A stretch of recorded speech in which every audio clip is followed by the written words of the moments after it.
Grabe yung ano, yung fog oh. Ito naman yung kabilang side ng ano, campsite. Sa gilid nito may falls. Ayan, makikita niyo sa malayo. Natatapan ng ulap yung ano, yung homestay. Yung fog oh. Umaakit siya pag ganun. Malakas ng hangin. Galing dito sa parke na to. Napakaganda ng clearing oh. Doon pala sa mga pupunta dito sa Baangan Escapade, ayan. Ito yung sitwasyon ng kalsada. Wow! Napakasulit talaga dito. Time check natin, 9:47 na ng umaga. Sobrang ginaw dito.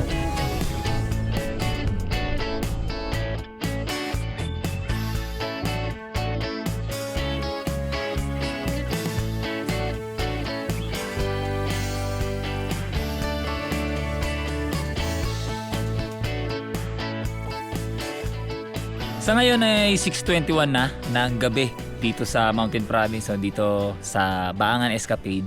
Medyo hindi kami masyadong nakapag video kanina kasi pagdating namin, nag-setup lang kami ng tent tapos umidlip kami. Kasi medyo mahaba yung naging biyahe namin papunta dito. Gawa nga ng marami kami naging stopover, you know. Pero ngayon, ito yung kasalukuyang sitwasyon nitong campsite. Ayan, kung makikita ninyo, as in zero visibility yung buong paligid ng campsite. Ayan o, punong-puno kami dito ngayon ng fog. Hindi kami makagalaw. Ayan, hindi kami halos makapag-create ng video kasi nga, ito lang yung nakikita namin dito. Puro hamog. Kaya, yung paglilibot sa campsite, baka bukas na natin siya gawin. Kasi wala rin tayo halos makita kasi ultimo yung likod ng bahay. Zero visibility talaga dito. Itong area lang namin nito ang medyo visible, no? Kaya mamaya, luto lang kami, tas konti sigurong socials, tapos tulog na.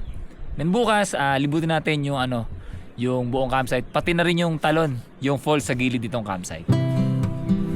Direk Gino yung ano. Oo. Hinahanap ko yun. Trip ko yun. Sabi ko, tanga na makakapilin ako. Ang tawag sa ganun, papel lang din yata yun. Plastic. Oo. Tapos may sabaw din. Gusto ko sumama sa ride dun minsan eh. Di ba nga no? Nag-i-invite yun eh. Dapat kailangan may plate con ka eh. Oo.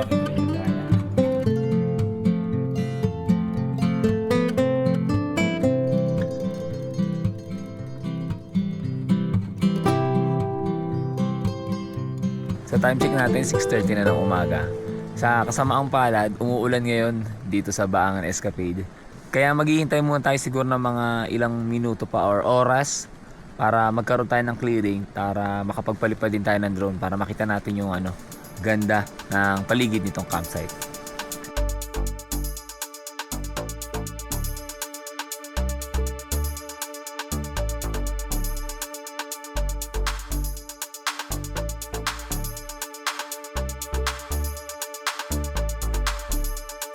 Ito pala yung kanilang area for tent pitching. Tapos medyo maliit lang naman din itong area na to. Tapos sa bandang to meron silang nilagay na heart shape. Tapos dito may upuan, may maliit na lamesa, meron din doon lamesa upuan. Tapos may mga alaga silang manok na pag-alagala dito. Tapos banda doon, ando doon yung kanilang homestay. Dito namin napiling ilagay yung ano, yung tent namin ni Jed kasi ito yung pinaka spot na kung saan masasabi namin na pantay yung lupa kasi yung ibang part dito medyo ano siya pababa, no? So kung magtatayo ka dyan medyo dadaus-dus ka.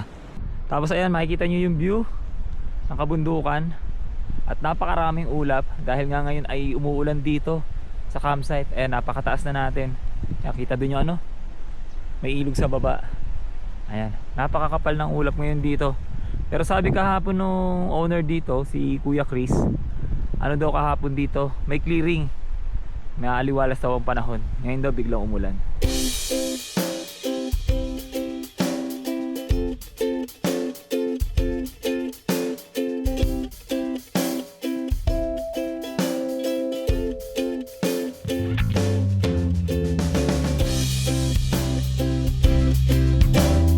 Ito naman yung kabilang side ng ano, campsite. Kung mapapansin niyo, dito sa part na to, ayan oh, merong ilog, no?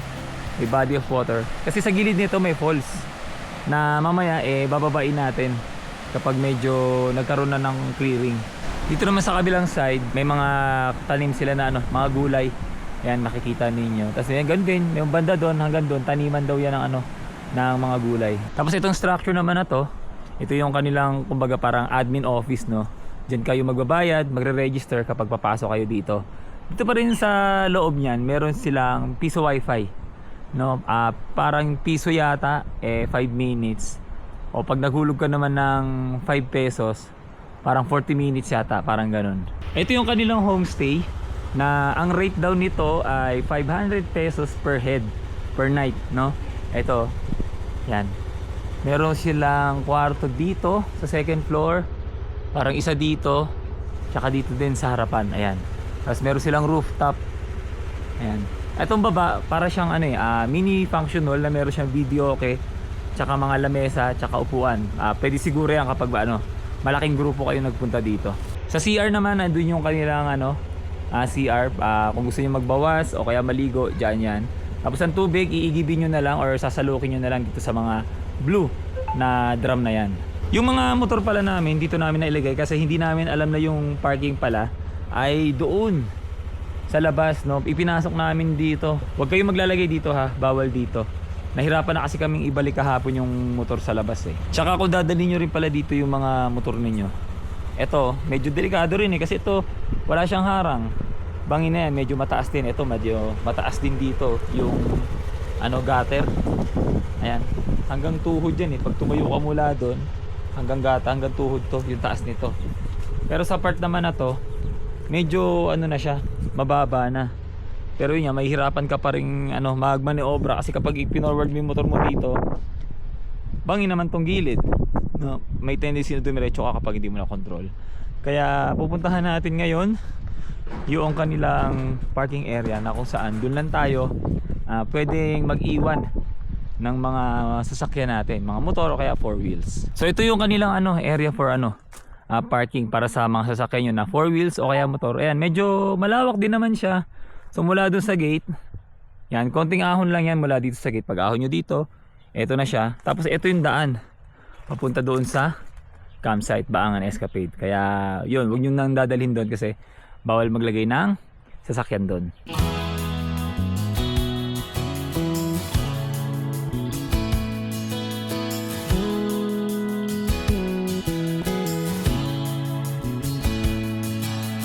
Sa ngayon, sa oras na alas 9 ng umaga, ganun pa din, mapag pa din dito sa sa Baangan Escapade. Kaya hindi tayo masyadong makapagpalipad ng drone dahil hindi natin makikita yung mismong drone, no, kapag lumipad na yan. Ayan, makikita nyo sa malayo, natatakpan ng ulap yung yung homestay nitong campsite. Nandito tayo ngayon sa rooftop nitong homestay. Grabe yung yung fog, umaakit siya pag ganun. Ang lakas ng hangin na nagagaling dito sa parte na to. And then tanaw din dito yung yung area for tent pitching. Ayan, papasin nyo rin dito yung fog, papunta sila dito sa area na to.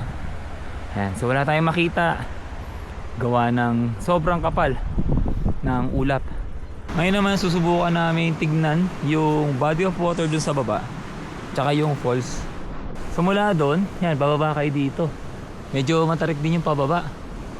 Tapos dito dadaan kayo dito sa gilid. Tapos ito na yung daan. Nilagyan nila dito ng tulay para kahit pa paano. Ayan, kita natin dito yung body of water. Ayan siya. Tapos dito, wow, napakaganda ng view. Tignan nyo naman, ayan, sa kasamaang pala, dahil nga sa lakas ng hangin, hindi natin magawang magpalipad ng drone para maipakita sa inyo yung totoong ganda nitong falls na to, no? Sa banda dito, nilagyan na nila ng ayan, mga barbed wire, ng mga harang. May provided naman na trail. Problema nga lang matarik.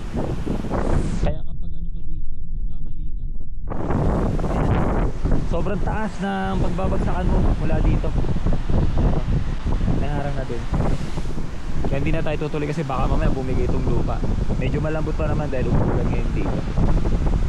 Tapos yung pinanggagalingan ng tubig ng falls, eto siya. Hanggang dun pa, mukhang malayo pa. Mukhang may mataas na parte pa na pinanggagalingan itong tubig na to. Ayan, dito siya, bababang ganun. Tapos dadaan dito sa gilid hanggang dun sa pinanggalingan natin, sa may harang sa may tulay.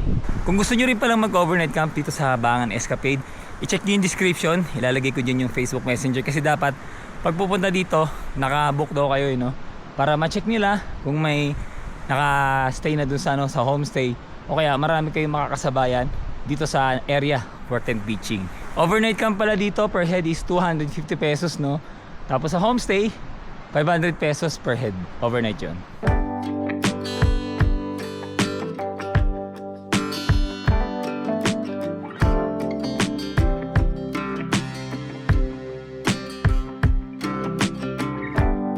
Okay, sa ngayon ay eksaktong alas 6 na ng umaga dito sa Bangan Escapade. Actually, ito yung second day namin dito.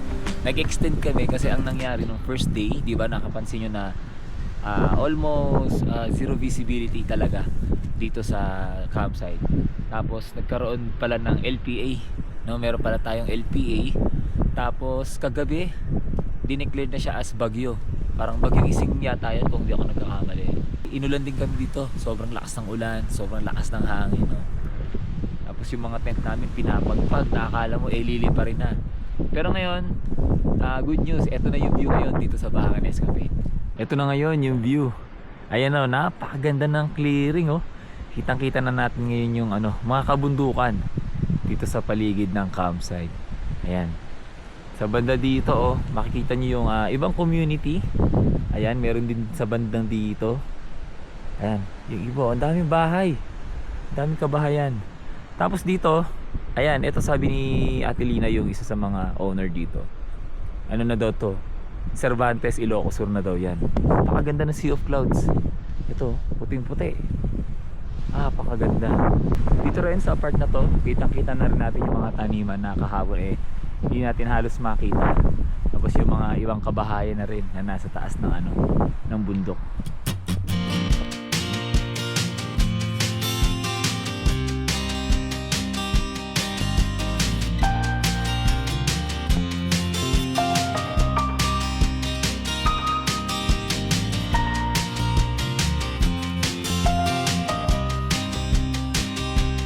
Okay, sa oras na 8:25 na umaga, yan, nakapag pack up na kami ni Jed. Tapos magra-ride out na rin kami. Doon pala sa mga pupunta dito sa Bangan Escapade, yan, ito yung sitwasyon ng kalsada. Malalaki yung yung bato. Kaya ingat kayo pag aahon kayo. Ayan oh. Yung paahon medyo kaya pa, pero kahapon nung palusong kami dito, medyo hirap kasi nga madulas. Yan, buti medyo kaya yung paahon. Kahapon yung lusong medyo nakakatakot. Always kanan lang, Jed. Malalim yung tubig sa kaliwa eh. Wow, ang ganda ng view sa kanan, no? Panalo. Let's go, ahon ulit. Ayun, lalaki ng bato. Kaya, pre? Yan, so tolerable naman yung ahon. Kaya pa. Opya, opya, opya. Ayun, dito tayo sa bandang itaas. Ayun, ay, nakasurvive din sa wakas. Thank you, Lord. Woo! Hintayin natin si si Jed. Kumusta experience, pre? Nakakaba, no? Pinagpawisan ako. Okay, time check natin 9:20 ng umaga. Palabas tayo ng Bangan Escapade. Tapos meron kami ngayong pupuntahan na isang view deck. Malapit lang daw dito, na kung saan 360 degree daw yung view ng paligid. Tapos matatanaw mo daw dun yung buong Cervantes Ilocos Sur. Kaya yun ang sasadyain natin ngayong araw na to. Medyo struggle yung paglabas ng Bangan dahil maputik. Yung cute na school nila dito oh. National High School. Okay. Uy, paahon, ang ganda ng view. Panalo.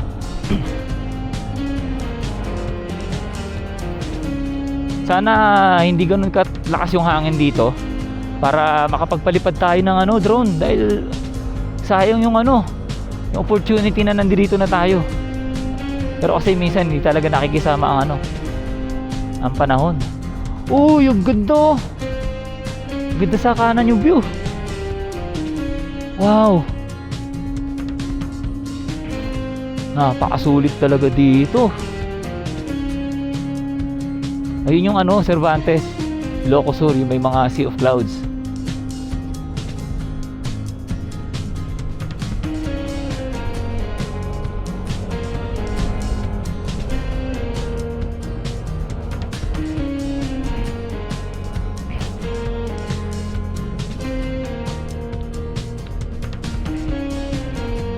Mukhang ayun na. Ito oh.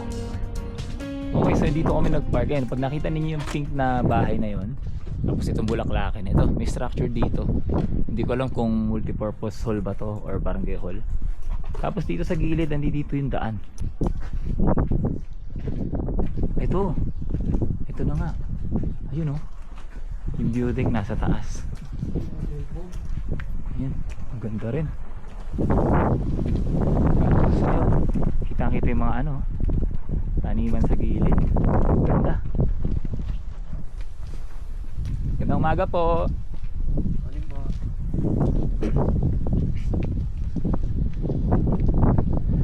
Ayan. Hindi naman ganun ka ano, kalayo yung lalakarin mula sa pinag-iwanan ng motor. Kaso ganun pa din, napakalakas pa din ang hangin. Ako mukhang negative tayo makakapagpalipad ng sa ganitong sitwasyon.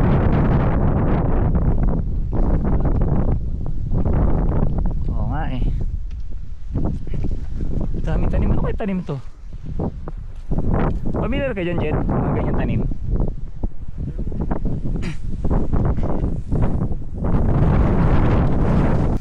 Yan na. May tindahan sa baba. May tindahan dun. Saan ang daan? Dito ba? Kung dito pre. Ayun. So kung aakyat ka, ito na. Ayun o, nakalagay welcome. Yan. Ito na. Wow. Ang ganda ng view. Wow. Solid. Mula dito sa baba ng view deck, ito yung makikita ninyo. Ayan, may mga kurbang daan. Hindi natin alam kung saan papunta yung daanan na yan. Ayan siya, ang daming kurbang daan. Tapos ang dami na rin ano, community sa baba. Ang dami na rin kabahayan. Ayan, may kabahayan doon. Tsaka dito rin. Ay, Diyos ko, napakalakas ang hangin. Grabe. Ayan, may mga tanim sila dito. Hindi namin alam kung anong mga klaseng tanim yan. Hindi kasi ako familiar masyado sa mga gulay or sa mga root crops, no? Hindi masyadong familiar dyan. Pero napakaganda. Wow. Tapos mukhang dito yata kami nang galing kanina. Parang dito. Itong bundok na to, parang dito yata kami nang galing kanina. Sa Bangan Escapade. Napakaganda. Ngayon naman akyatin natin itong ano, pinakataas.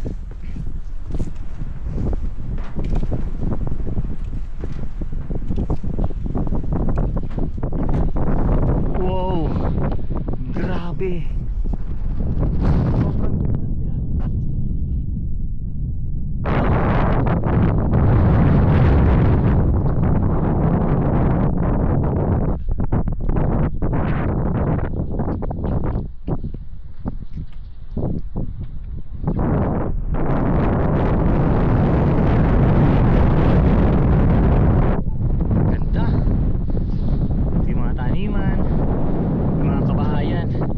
Dito sa Mountain Province. Grabe. Sa ngayon sobrang lakas ng hangin dito. Siguro naman masasagap ng ano, ng microphone ng camera natin yung lakas ng hangin dito sa taas mismo ng Madalipoy view deck, no? Kaya yung pag-asa natin na magpalipad ng drone 0%. Hindi talaga tayo makakapagpalipad sa ganito kalakas ng hangin. Ang mangyari niyan, tatangay lang yung drone, mapupunta sa kung saan babagsak. Hindi natin isusugal yung drone natin. Siguro pagdating siguro ng mga month of March, April, May, June, yun ang sinabi nila Kuya Chris, nila Adelina, na the best na season or mga buwan na pagpunta dito sa Mountain Province. Kasi hindi daw ganun kalakas yung hangin, at the same time mas madalas daw ang clearing. yung mga lokal dito sa sa Mountain Province. As in lahat talaga sila naka-jacket dahil nga sobrang ginaw dito. Time check natin 9:47 na ng umaga. Samantalang sa atin sa Manila, sa ganitong oras, ano na yan, mainit na. Actually, sa kabila ng mga dinanas natin na hindi magandang panahon, no, inulan tayo, tapos zero visibility, malakas na hangin, kaya hindi tayo napagpalipad ng drone. Sulit na rin itong lakwatsa natin kasi nakaranas tayo ng kakaibang lamig, no, na dulot ng Mountain Province. At the same time, pag nagkakaroon ng mga kaunting clearing, nakakakita din tayo ng magagandang view doon sa Baangan Escapade. Kaya siguro baka next year balikan natin yan sa mga panahon ng siguro sa buwan ng March, April, May o kaya June, kasi yun daw yung mga panahon na hindi ganun kalakas ang hangin at talaga namang magkakaroon tayo ng magandang clearing. Kaya hanggang dito na lang, at huwag na huwag kakalimutan na ang buhay ay masaya kapag may halong lakwatsa. Salamat!